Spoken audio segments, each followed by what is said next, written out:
Assalamualaikum warahmatullahi wabarakatuh. Alhamdulillah, alhamdulillahilladzi an'amana bil iman wal islam. Wa asyhadu an la ilaha illallah wahdahu la syarika lah. Wa asyhadu anna Muhammadan abduhu wa rasuluh. Allahumma shalli wa sallim wa barik wa an'im ala nabiyyina Muhammad wa ala alihi wa ashabihi wa man sara ala sunnatihi ila yaumiddin, amma ba'd. Khatul Islam, a'azzani Allah wa iyyakum. Insyaallah pada kesempatan pagi yang berbahagia ini kita akan melanjutkan kembali kajian kita dari kitab Taisir Karimur Rahman karya Syekh Sa'di rahimahullah, mana kita sudah sampai pada surat An-Nasr.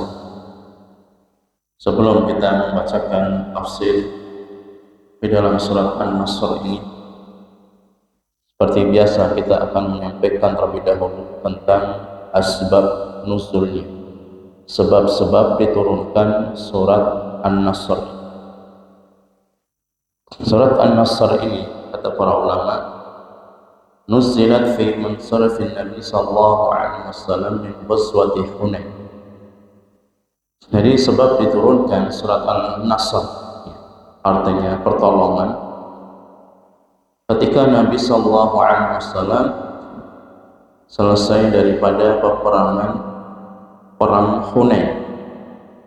Wa 'asha ba'da nuzulihi sanatan, dan beliau hidup yang setelah surat ini turun kurang lebih selama 2 tahun. Sebagaimana disampaikan oleh akhbarana Sa'id bin Muhammad al-Mu'dini, akhbarana Abu Umar an Abi Ja'far al-Muqri, akhbarana Al-Hasan bin Sufyan.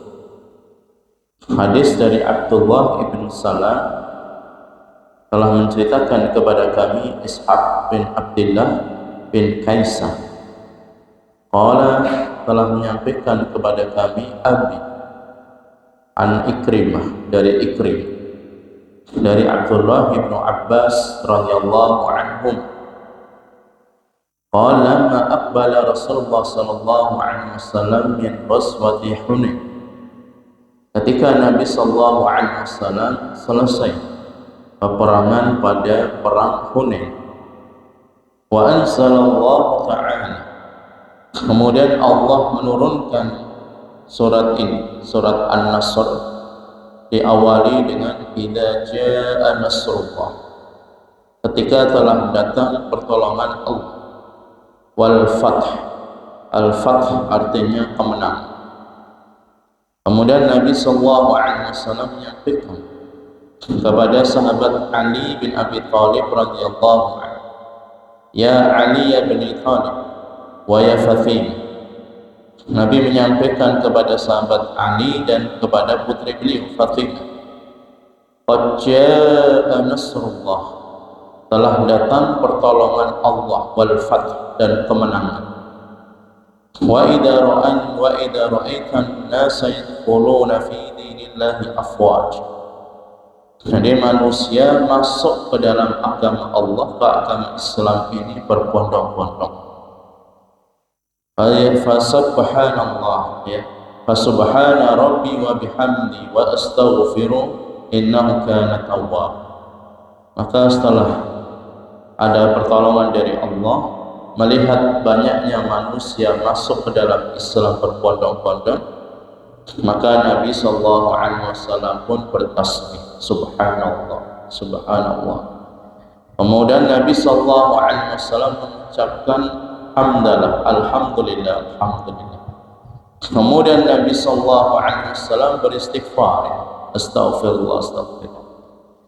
Ini menunjukkan apa? Bahwa tugas Nabi sallallahu alaihi wasallam ini sudah purna, ya, sudah purna. Jadi surat An-Nasr ini diturunkan di kota Madinah. Makanya surat An-Nasr itu dikenal dengan surat Madaniyah, karena diturunkan di kota Madinah.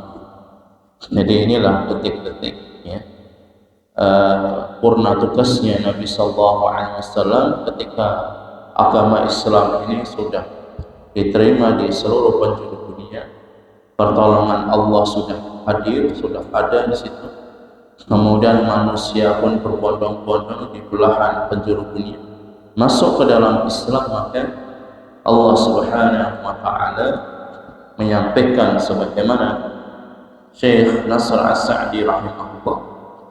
Beliau menyampaikan idza jaa nasrullah. Telah datang pertolongan Allah Subhanahu wa taala. Wa ra'aitan nas, dan engkau melihat ya, manusia itu yadkhuluna fi dinillah, masuk ke dalam agama Allah ya, ke dalam agama Islam ya, afwaj, dengan berbondong-bondong. Artinya banyak sekerombolan manusia karena Islam sudah bisa diterima di penjuru dunia dan sudah ada keselamatan. Artinya orang masuk Islam ini tidak seperti di permulaan Islam. Orang mau masuk Islam di permulaan Islam ini, mereka ini ketakutan. Mereka ini masih berpikir panjang, sembunyi-sembunyi. Sebagaimana Abu Bakar As-Siddiq radhiyallahu anhu. Kemudian dari keluarga Yasir, bagaimana mereka juga sembunyi-sembunyi untuk menampakkan agama Islam. Kemudian sahabat Ali bin Abi Thalib pun juga sama, yang tidak berani untuk menampakkan syiar Islam. Karena yang didominasi di Makkah waktu itu adalah orang-orang kafir Quraisy. Tapi setelah Nabi Sallallahu Alaihi Wasallam menyelesaikan tugas yang mulia pada peperangan ya, perang Hunain ini, dan Nabi Sallallahu Alaihi Wasallam ke Madinah melihat ya, banyaknya manusia yang mereka itu masuk Islam berbondong-bondong. Fasabbih bihamdi rabbik, dan Allah perintahkan kepada Nabi Muhammad, bertasbihlah wahai Muhammad ya, bertasbihlah. Kenapa? Karena apa yang kamu lakukan selama ini, peperangan itu karena pertolongan Allah. Karena secara kasat mata, secara hitung-hitungan tidak mampu. Jumlah kaum muslimin di awal permulaan Islam itu melawan dari pasukan ya, orang-orang musyrik, orang-orang kafir Quraisy yang enggak sebanding sama sekali dengan jumlah yang ada. Tapi karena atas izin Allah Subhanahu wa taala bahwa agama Islam ini adalah milik Allah, kita pun mendakwahkan juga karena Allah Subhanahu wa taala, dan kita mensyiarkan tentang syiar-syiar agama Islam pun juga atas pertolongan Allah Subhanahu wa taala. Maka Nabi pun diperintahkan untuk bertasbih ya. Subhanallah, subhanallah, subhanallah.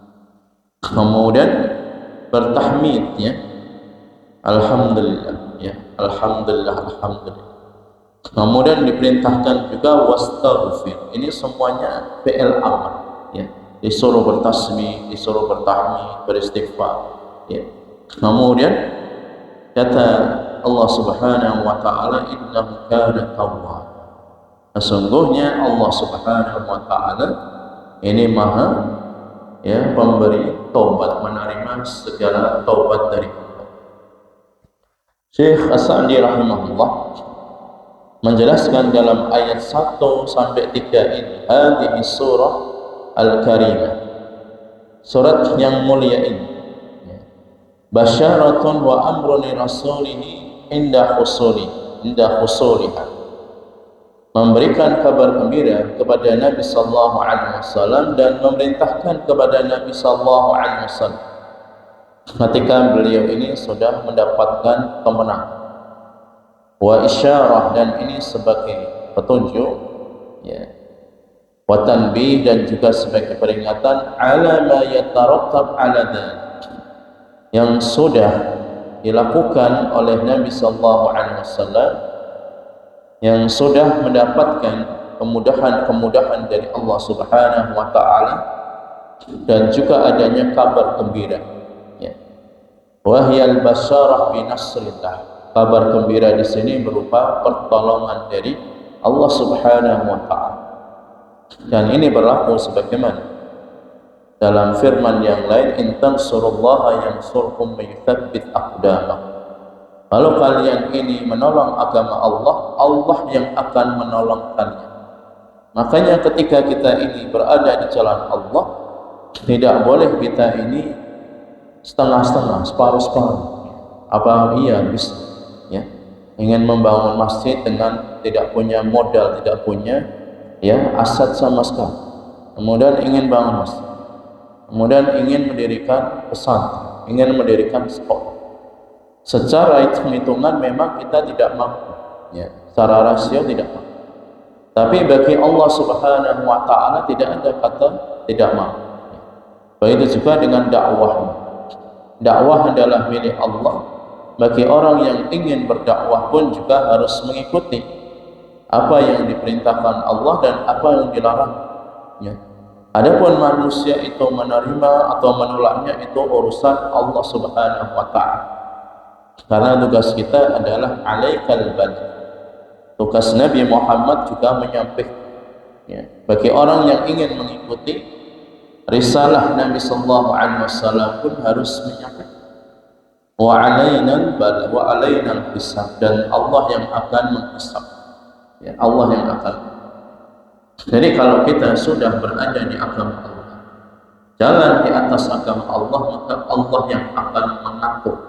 Allah mengatur segalanya, jalannya nanti bagaimana, kemudian arahnya nanti bagaimana, itu semua di tangan Allah Subhanahu wa taala. Ya. Jadi kabar gembira yang disampaikan kepada Nabi sallallahu alaihi wasallam adalah pertolongan Allah. Wa fathuhu Makkah, dan kemenangan penaklukan kota Makkah. Ini termasuk kabar gembira. Wa dukhulin nasi fi dinillahi afwaja. Kata Syekh As-Sa'di rahimahullah, dan masuknya manusia ke dalam agama Islam secara berbondong-bondong, rombongan. Sudah tidak ada lagi kekhawatiran. Masuk ke agama Islam tidak ada lagi intimidasi sebagaimana di awal permulaan Islam.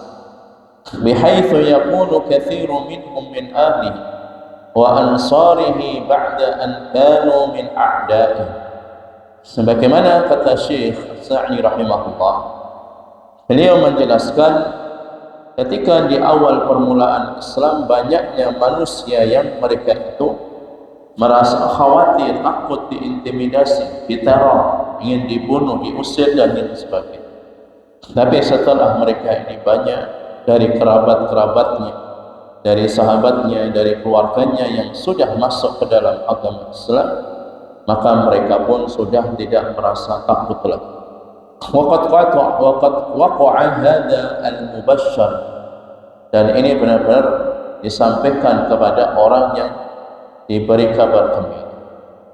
Kemudian kata beliau, wa ammal amru ba'da husulin nasr wal fath. Setelah Nabi sallallahu alaihi wasallam mendapatkan kabar gembira yang berupa pertolongan Allah wal fath, dan juga penaklukan kota Makkah ini, maka Allah perintahkan kepada Rasulullah sallallahu alaihi wasallam, apa perintahnya? An yashkura. Yang pertama, untuk mensyukuri nikmat-nikmat. Apa yang selama ini beliau perjuangkan itu tidak lain kemudahan dari Allah. Ya, itu atas rencana Allah Subhanahu wa taala, atas skenario dari Allah Subhanahu wa taala, bukan dari Nabi sendiri. Ya. Karena tadi jumlah Islam di permulaan Islam tidak sebanding dengan jumlah orang-orang kafir Quraisy yang ingin terus membunuh, terus ingin menyerang kaum muslim. Ya. Yang pertama, Allah perintahkan kepada Nabi Muhammad untuk sering-seringlah bersyukur. Wa yusabbih bihamdihi wa yastaghfir. Kemudian Allah perintahkan kepada Nabi Muhammad untuk bertasbih, bertahmid, dan juga beristighfar. Wa amal isyaratu, adapun isyarahnya, ya, petunjuknya dari Allah Subhanahu wa taala, fa inna fi dzalika isyaratain. Isyaratu anna an-nasri yastamiru lid-dini wa yasjad inda husuli wa tasbih bihamdihi wa istighfar min rasuli. Isyarah yang pertama, petunjuk yang pertama, kata Allah Subhanahu wa taala, ya. Setelah Allah memberikan kabar gembira dan juga disampaikan oleh Syekh As-Sa'di rahimahullah bahwasanya di sana ada petunjuk dari Allah Subhanahu wa taala adanya kemenangan, ya. Dan ini berlaku terus di dalam agama Islam agar sering-seringlah bertasbih, bertahmid dan beristighfar kepada Nabi sallallahu alaihi wasallam. Fa inna hada min syukri. Karena semua ini adalah bentuk daripada rasa syukur kepada Allah Subhanahu wa taala. Bagaimana Allah sampaikan, la in syakartum la azidannakum. Kalau kalian terus mensyukuri nikmat Allah, Allah akan tambah terus nikmat-nikmat. Wa qad wujida dzalika fi zamanil khulafa'ir rasyidin. Dan ini bukan hanya berlaku di masa Nabi. Karena di dalam kaidah-kaidah ulumul tafsir, al-ibratu bi umumil lafzi la bi khususis sabab. Yang menjadikan ibrah itu bukan terjadinya peristiwa-peristiwa itu di masa Nabi, tetapi yang menjadi ibrah pelajaran itu keumuman lafaz. Maksudnya begini, ketika Allah Subhanahu wa taala memberikan pertolongan kepada Nabi Muhammad SAW atas penaklukan Fathul Mekah, ya, dan juga banyaknya manusia yang masuk dalam agama Islam, artinya ayat ini berlaku bagi umatnya sampai hari kiamat. Bagi siapa yang menolong agama Allah, Allah akan tolong. Ini yang menjadi ibrahnya, meskipun ayat ini turun kepada Nabi SAW ketika beliau pulang selepas daripada perang Hunain. Tapi yang menjadi ibrah pelajaran sekali lagi bagi orang yang menolong agama Allah, siapapun, ya, orang yang menolong agama Allah, menegakkan syiah, menegakkan dakwah, terus untuk menegakkan sarana-sarana dakwah, ya, dengan pendidikan, dengan media dan sebagainya, Allah yang akan menolongnya langsung. Dari mana? Dari arah yang tidak disangka-sangka, ya. Ini yang harus kita pegang pelajaran. Dan ini terus berlaku ketika di masa Khulafaur Rasyidin dan setelahnya pada umat ini. Lam yazal nasrullahi mustamirran hatta wasala Islam ila ma lam yasil ilahi dinun minal adil. Dan terbukti bahwasanya agama Islam ini terus berlangsung ke seluruh penjuru dunia, ya, sampai ke Eropa, Romawi, Persia, Andalus. Itu semuanya dahulu ekspansi dari pada zaman Khulafaur Rasyidin, pada zaman sahabat Abu Bakar, sahabat Umar, terus ekspansi dan Islam ini diterima, ya, di seluruh penjuru. Adapun sekarang kita melihat bagaimana kenapa negara Eropa sekarang menjadi seperti ini, ya, di belahan penjuru dunia seperti ini. Di Andalus sekarang menjadi, ya, orang-orang ahlul kitab yang tadinya itu semuanya sudah masuk Islam karena tidak adanya apa? Juru dakwah, dan juga kalah dengan para misionaris. Kalah dengan para misionaris. Misionaris itu mereka benar-benar mendakwahkan agama mereka ini, rela mengorbankan jiwa raga mereka, harta mereka korbankan untuk memenangkan dakwah mereka. Seperti yang terjadi di Andalus, yang tadinya itu semuanya masuk Islam, ya. Tapi lambat laun semuanya terkikis, ya, karena dakwah misionaris dan lemahnya kaum muslim. Akhirnya mereka berubah. Sekarang agama Islam di Andalus hanyalah sebuah cerita, ya, hanya sebuah sejarah, ya. Ini yang harus kita pegang pelajaran. Kemudian kata Syekh Sa'di rahimahullah, adapun isyarat yang kedua, al-isyara ila anna ajal Rasulullah sallallahu alaihi wasallam qad qaruba. Ini ada, ya, istilahnya isyarat, ya, bahwa wafatnya Nabi itu sudah dekat. Ya. Kenapa? Karena sudah penaklukan kota Mekah, kemudian banyaknya orang masuk ke dalam Islam berbondong-bondong, turunnya pertolongan Allah. Ini ada tanda bahwa wafatnya Nabi ini sudah dekat. Jadi menjelang wafatnya Nabi dan purna tugas Nabi sebagai Rasul ini sudah selesai. Karena tugas Nabi Sallallahu Alaihi Wasallam menyampaikan, mendakwakan agama Islam. Ini dua hal tadi yang disampaikan oleh beliau, ya.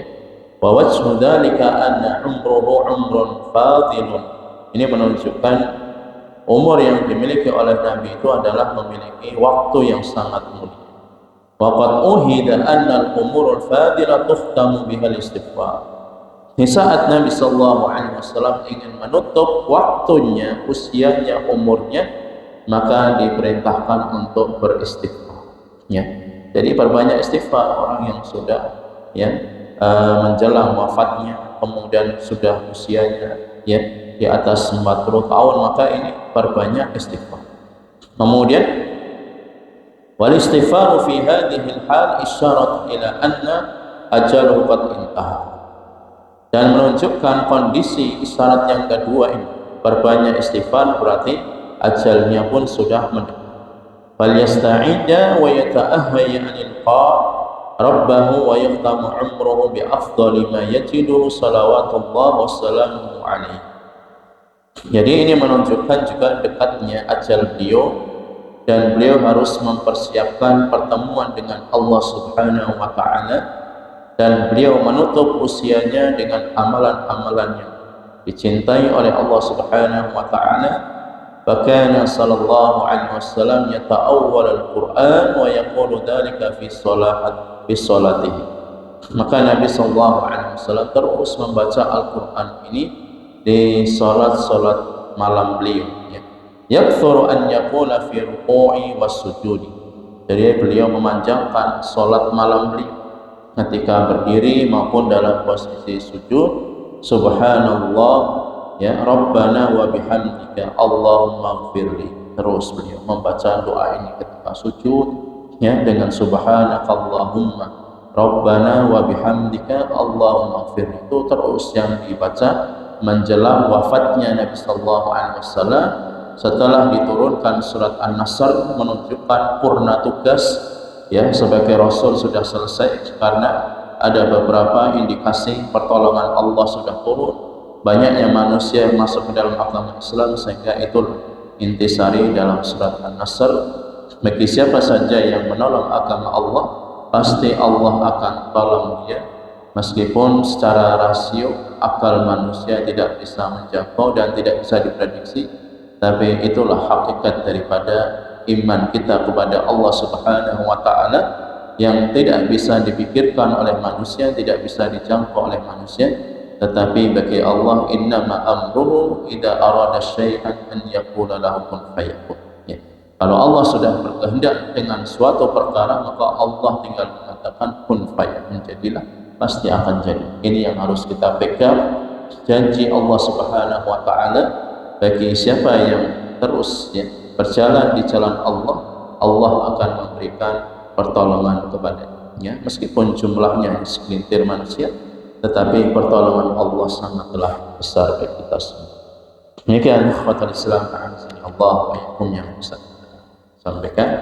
Naktafi bihadzal qadar bi kafaratil majlis. Subhanakallahumma bihamdika asyhadu an la ilaha illa anta astaghfiruka wa atubu ilaik. Assalamualaikum warahmatullahi wabarakatuh.